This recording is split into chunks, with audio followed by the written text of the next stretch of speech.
Well, hello everyone, and welcome to our Women in Sectional Title webinar. Lovely to be here and lovely to be supported by all you lovely ladies. I've just returned from a trip to Portugal and Spain, where I managed to complete the Camino from Porto to Santiago. And I can tell you, for anybody who wants to do something where you can quietly reflect as you walk on your way on this pilgrimage, is really something worthwhile. And if anybody's interested in the Camino, there's a South African lady who organizes them in Lisbon. So yeah, I know it was fantastic, really good. Thank you.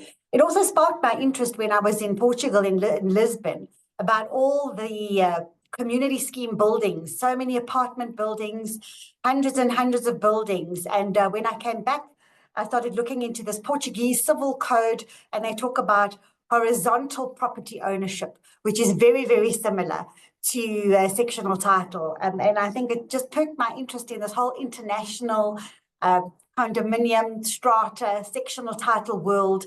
And I can really say that if I had more time on my hands, I would certainly look into it, because we can bring best practices from all over the world to South Africa to make our community schemes a better place. So we connect you, PKF Octagon, Sectional Title Solutions, our greatly valued sponsors. Thank you so very much for your sponsorship of our platform. And we appreciate it. And certainly moving on, we will look into matters which pertain to those sponsors. Please also look at our videos where we've interviewed our sponsors. It's incredibly important to ensure that we look after our sponsors, and we do appreciate them. Thank you. So today we're not talking about sectional title matters, although we are talking about the women in our sectional title buildings, our trustees, our owners, portfolio managers, owners of managing agencies, estate agents. We're all women, and we will all at one stage or another go through menopause. And that's why I invited our guest today, Karen Nebe. Karen is a leadership and well-being coach who's had almost 20 years experience in the retail space, corporate space, eventing space, and who's now a menopause coach. I was quite intrigued and fascinated by that, and it was great to chat to Karen a little while ago about what she does, and I think what she's got to say is going to interest you. So welcome, Karen. Thanks, Marina. It's a pleasure to be here. Thank you so much. So we all know about this topic, but I'd like to read what you have said about this and what your vision is, and then obviously we'll go into questions, because a lot of people I'm sure have questions for you. So you say, my vision is for a future in which menopause is openly discussed and fully understood. Openly discussing menopause helps break stigma, empowering women to share their experiences at home or at work without shame or fear. This transparency fosters empathy and understanding, allowing everyone, regardless of gender, to engage in meaningful conversations about women's health. Right, so having said that, just tell us a little bit about what brought you here, what brought you to this point, and you know, the menopause coaching. How did it start, and maybe a brief history about yourself? Okay, thanks, Marina. So yeah, I grew up in a corporate environment, and by the time I left corporate 12 years later, I was not doing so well health-wise, feeling totally burnt out, and beginning to seriously consider that I needed to change my lifestyle. I realized now that I was in perimenopause at the time, at the age of 36. And anyway, went on to continue to do similar work in marketing, advertising, etc. And then eventually decided to chuck that all up and go and study again. And so I've trained in 3 different coaching modalities: ontological coaching, which is a very holistic approach. And I mean that as in whole person approach. And it is rooted in biology, philosophy, neuroscience, mindfulness, etc. I also trained as a leadership embodiment coach, which is a somatic coaching practice. And I'm also trained as a process art facilitator. So from then on, I've been coaching, well, now for about 14 years, and running retreats and workshops with a focus. My retreats have had a focus on self-compassion. And I think that led me on a journey to also just begin exploring, you know, what I noticed was there were a lot of women coming onto my retreats really struggling with fatigue, with burnout, with anxiety, depression, self-compassion, lack of self-compassion. And what I suddenly realized as I was going through my own, you know, challenging menopause journey was that a lot of these women were probably navigating menopause and we'd never ever had a discussion about it. It never once came up. And even though I was actually struggling myself, I never once thought, oh, well, someone else has got to be struggling the same way that I am. And anyway, it was my own menopause journey that led me to begin researching and studying menopause. So I've, for the last 18 months, almost 2 years now, have literally given myself the space, whilst I'm still coaching, but very much focused on studying and learning and researching absolutely everything there is to know about menopause. So having gone through research papers from the 1940s right up until now, from reading countless books, completing the Louise Newson menopause course online, and I continue to research, and as soon as there's new information being updated, you know, I'm on it. And I've just found that so many women are struggling in silence. And it really is something that I'm incredibly passionate about. Last year, I negotiated with some producers in the States to bring out a documentary to South Africa called The M Factor, which is shredding the silence on menopause. And we've screened that now 3 times here in the Cape. And we sold out each time. We've reached almost 350 to 380 women. And it's been an amazing also segue to create a conversation. It's the first time that I think women are really getting together in the room together and starting to open up and talk about their stories. I've also launched a menopause course online. It's a 10-week course, and you know, last night we did module 3, and again, I was just so amazed at the stories that the women were sharing. You know, really struggling to find practitioners that can help them, being dismissed, and just not being taken seriously. So I'm here to break that silence, to educate women, and not only women, but you know, their partners, their employers. I think it's really important that we start to support women through this transition. Yes, absolutely. Tell me this, Karen. Do you feel that going to your general practitioner or a gynecologist, before we, you know, sort of deep dive into the whole menopause, you know, the facts about it, do you feel that these people are skilled enough or have enough time or interest to really deal with women's issues in menopause? No, so the fact of the matter is, and this is not just my assessment, it's actually an assertion, it's fact. Doctors are not getting training in menopause. And that is not only in South Africa, that's all over the world.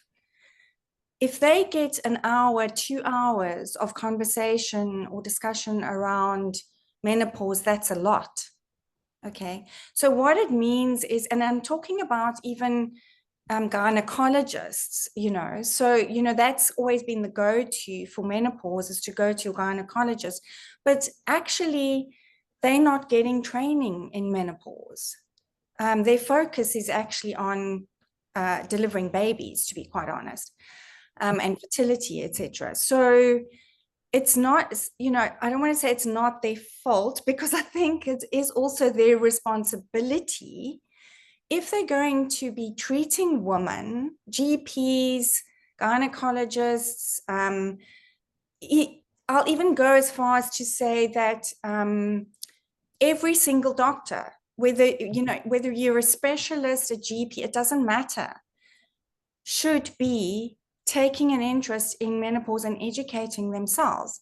And that means taking time out of their practice to educate themselves, which I guess some of them have just chosen not to do because that doesn't make money for them. But certainly it does mean them having to take themselves out of their practice to educate themselves. And I certainly believe that if they are treating women, they need to upskill themselves. I think you would definitely get agreement on that. I would also like to know now, let's look at the nuts and bolts. We hear these words bandied about: perimenopause, postmenopause, menopause. I mean, how old do you have to be? When does this hit you, kind of thing? And let's drill down into that. Tell us what those terms mean.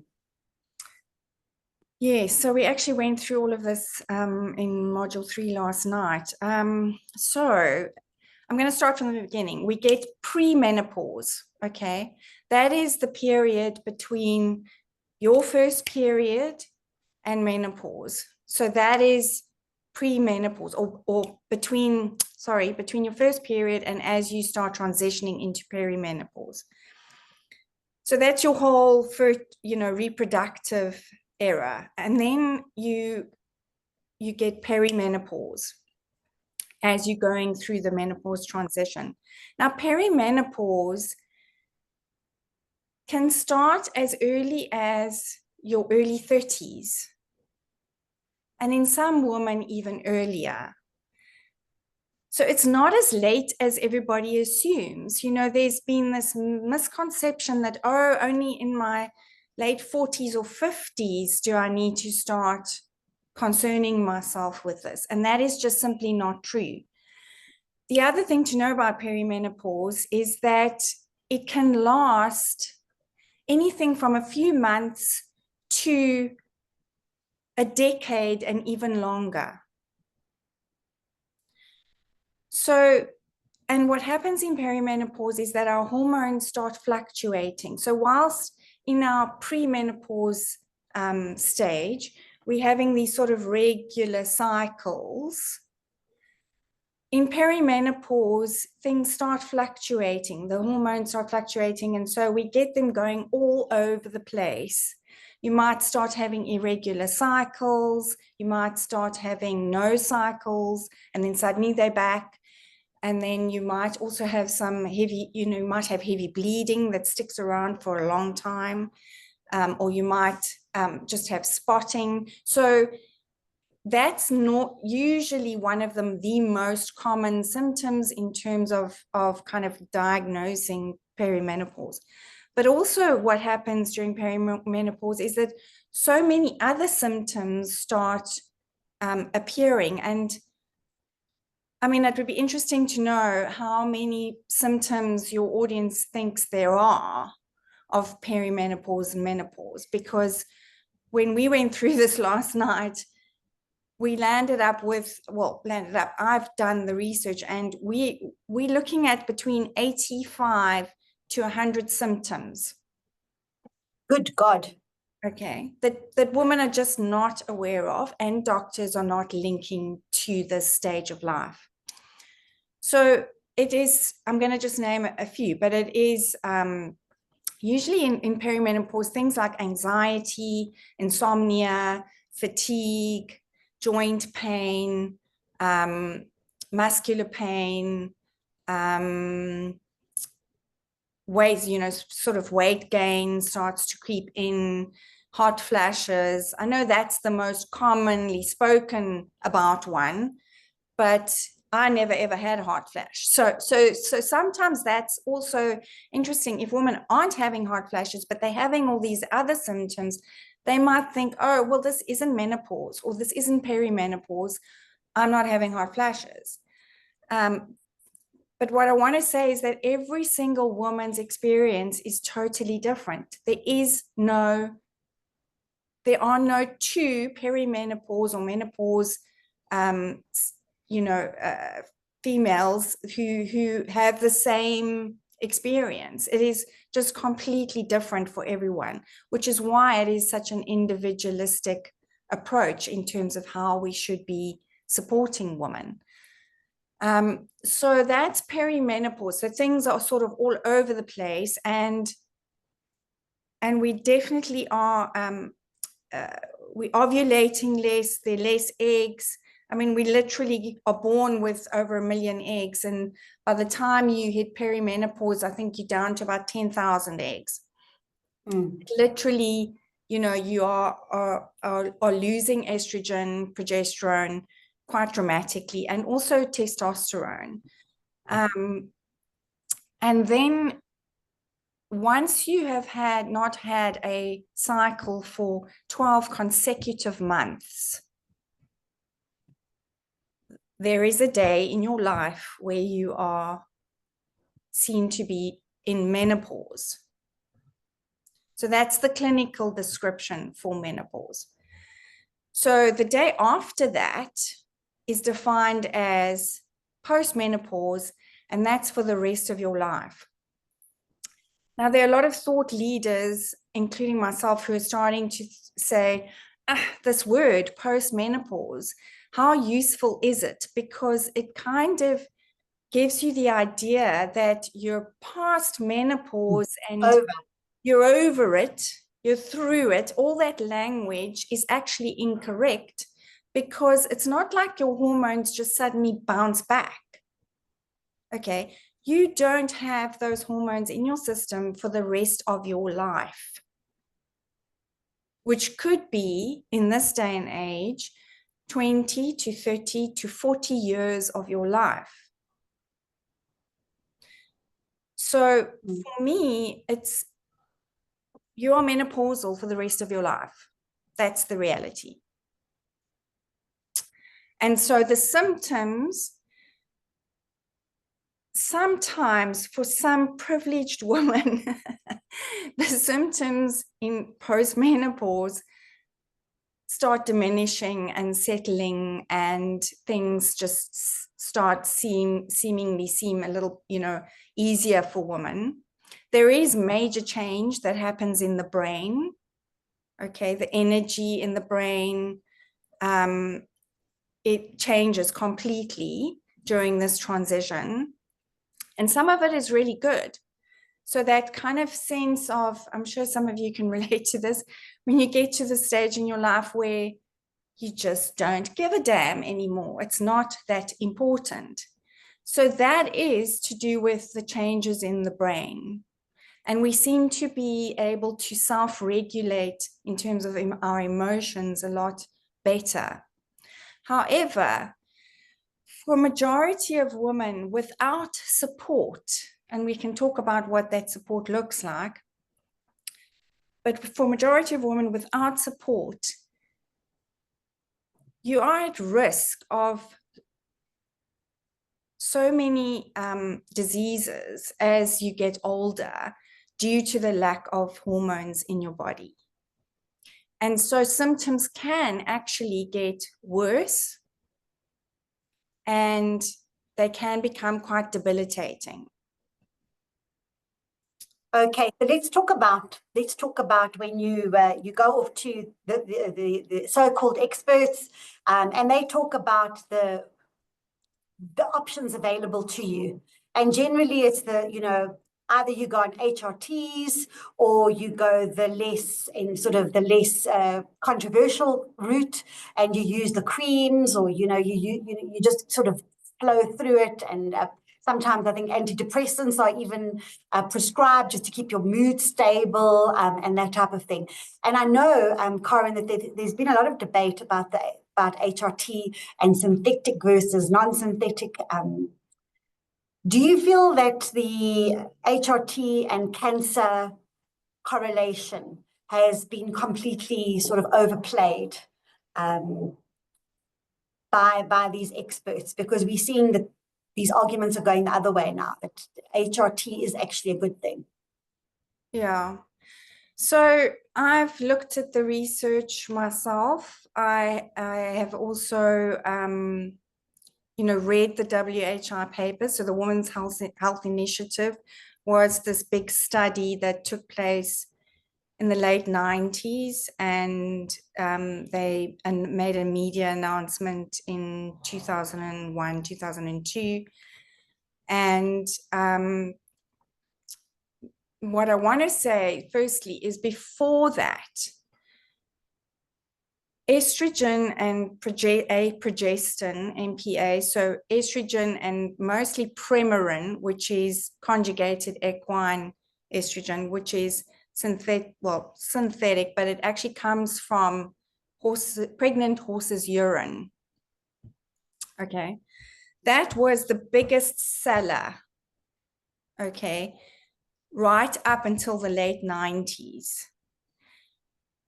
Over 30 million prescriptions were being written on a monthly basis, okay, for estrogen therapy. And the data and the papers published right between 1940 and the 1990s were all showing the benefits of estrogen in terms of being protective for heart disease, osteoporosis. Already then they were even talking about, being helpful for cognitive decline, etc. When the WHI study came out, so in hindsight, they misinterpreted and shared completely insignificant statistics. And the thing that is important to understand is that, first of all, the study was done on a group of women from ages sort of 55 to 79, okay, which is quite old, to be doing a clinical trial to do with estrogen therapy. But remember that the reason they were doing this study was to see if there were any cardiovascular benefits of estrogen therapy. That's what they were actually looking for. And now the interesting thing is, if you are an older woman who is showing signs of cardiovascular disease or whatever, it's not reversible. So by taking HRT at that stage, it's not advisable. It is beneficial for prevention. But in terms of the study, so that was one of the biggest problems was that they were trialing the HRT on much older women. And then the second problem was that some of them did already have some comorbidities. And then the other concern was that it was a synthetic progestin that they use, MPA, which nobody prescribes that anymore. And as I said, if you look at the actual data and the statistics, and I could even share with you, the other risk factors that are involved in terms of breast cancer, and certainly alcohol has a much higher rate in terms of, being a risk factor for breast cancer than HRT. HRT is like way down. And in fact, now there are papers and, trials that have been done showing the benefits of estrogen alone therapy in prevention of breast cancer.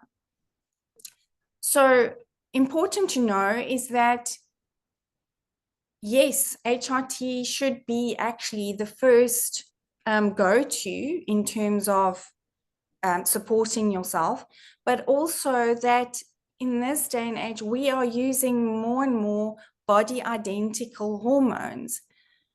And I want to just talk about the difference between bioidentical and body identical. So bioidentical is a marketing term. And when the whole HRT scare happened in 2002 and everyone threw away their hormones and doctors stopped prescribing HRT because of this media announcement, a form of bioidentical hormone, which people label as being natural, came on the market. And so those are usually in creams. And that is what women have kind of been going to or using instead of, I'm going to talk FDA approved because I'm kind of in the American, my head's in the American language at the moment. But so bioidentical hormones are compounded in pharmacies, in a laboratory, and they are made from natural substances, derivatives of wild yams. However, there is no sort of regulation in terms of the consistency of what's going into those creams. Okay. I'm not saying that they don't work. They work wonderfully for so many women, and it's definitely an option.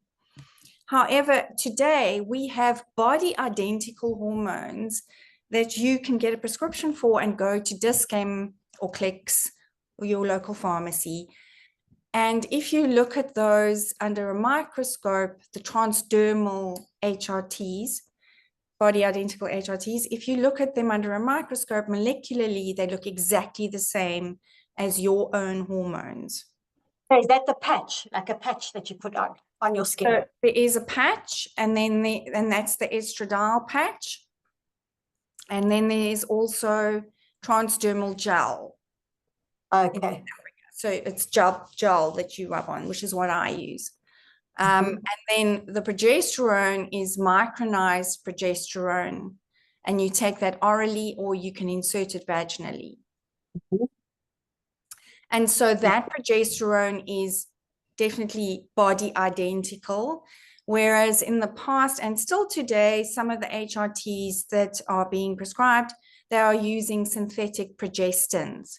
Now, for some women, they actually absorb those combination oral HRTs really well. They do really well on them, and that's great. And they are a little bit cheaper. But the thing to know about the oral HRTs, combination HRTs, is that they do go through the liver.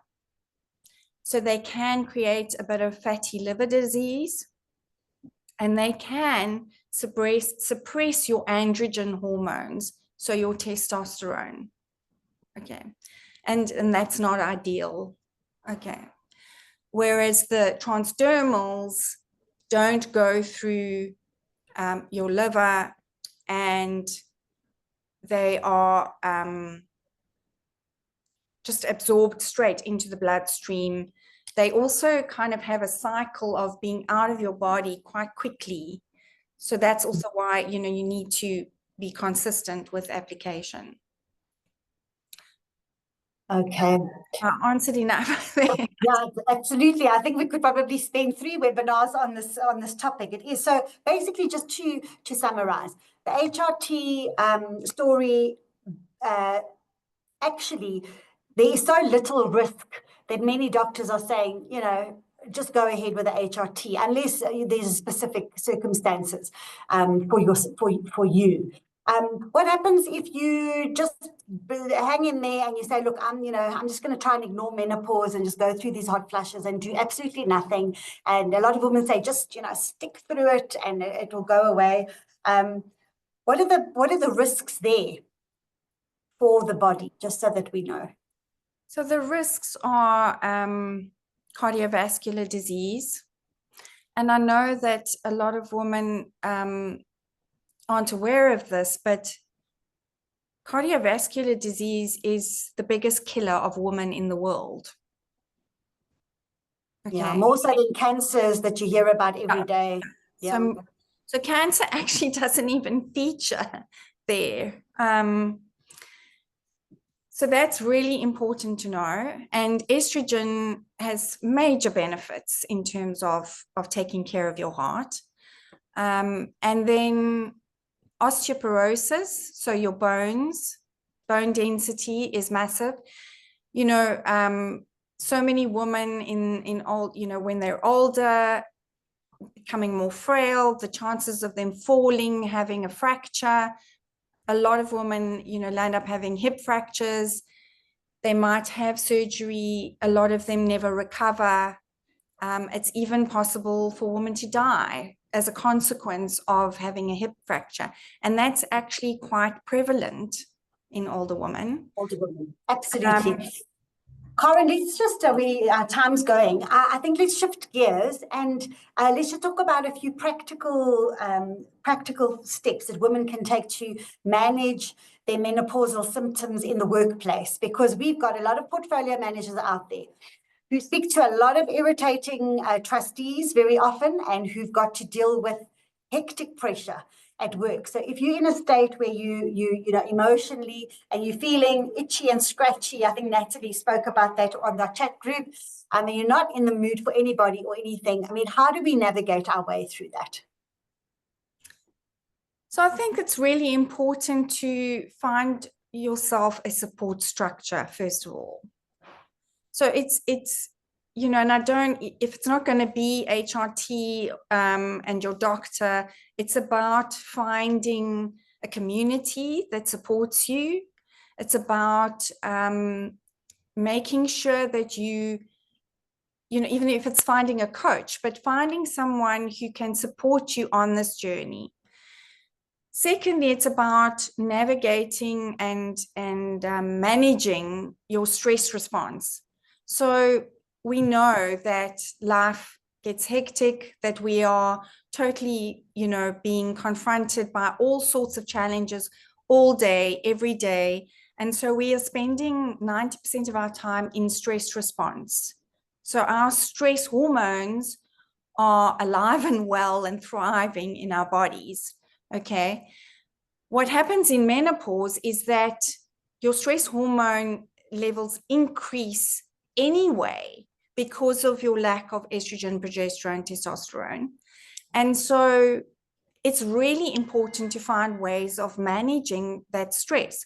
So for me, it's important to look at lifestyle, to look at how you are exercising. If you are exercising, how you are exercising. Exercise is so important, and not only cardio kind of, you know, cardio exercise, but restorative exercise. So Pilates or yoga, or even just walking, but something that calms your nervous system. Finding a practice like a meditation practice. Finding a group of women who, I don't want to sound negative, but who don't sit around talking about negative things that start riling up the stress hormones again, but help you self-regulate and, you know, talk about meaningful things, you know, spaces where you're able to be open.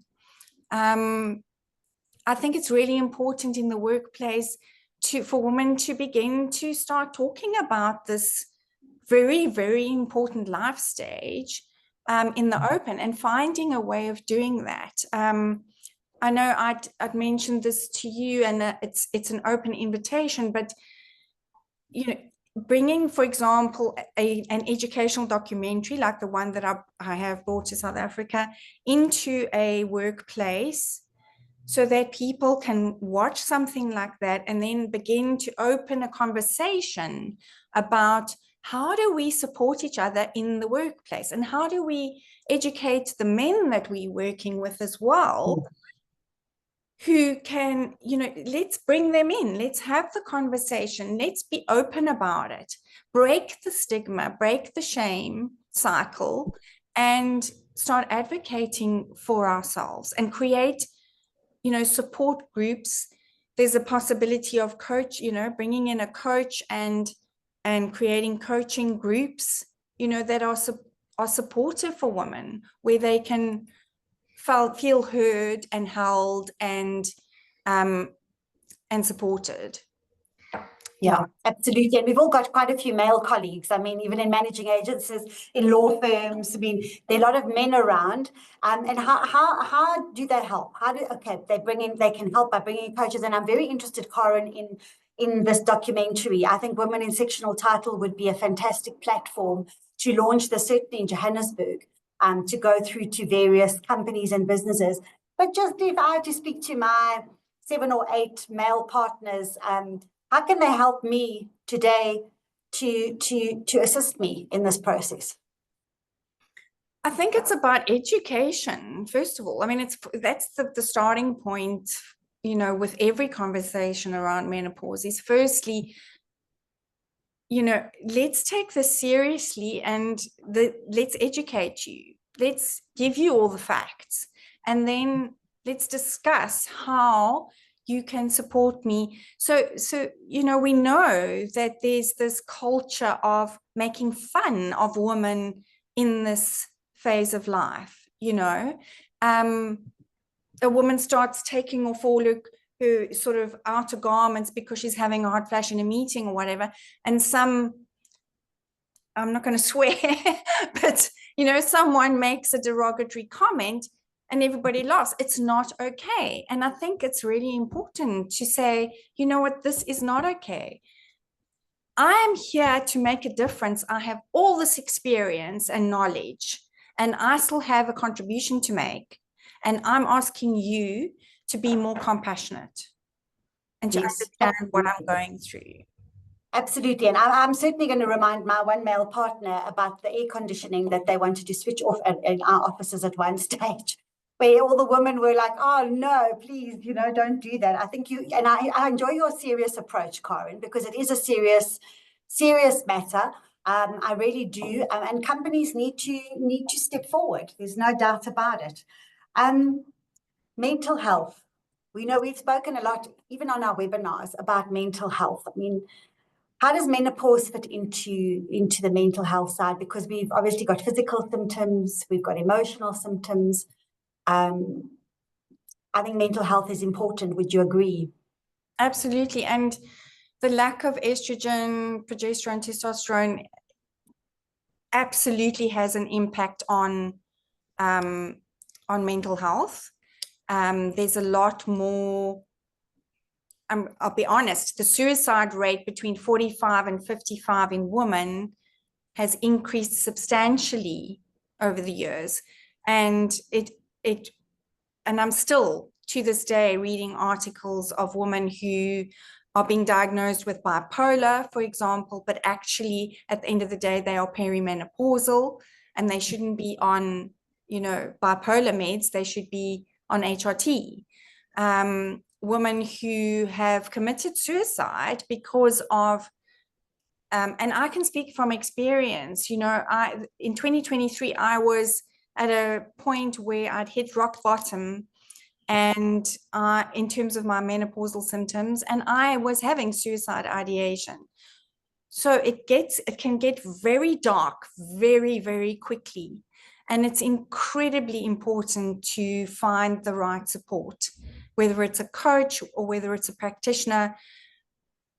And I want to just say that, yes, we know that the first line of treatment at the moment for women in this life stage is antidepressants, but we also know that SSRIs do not help hormonal imbalances.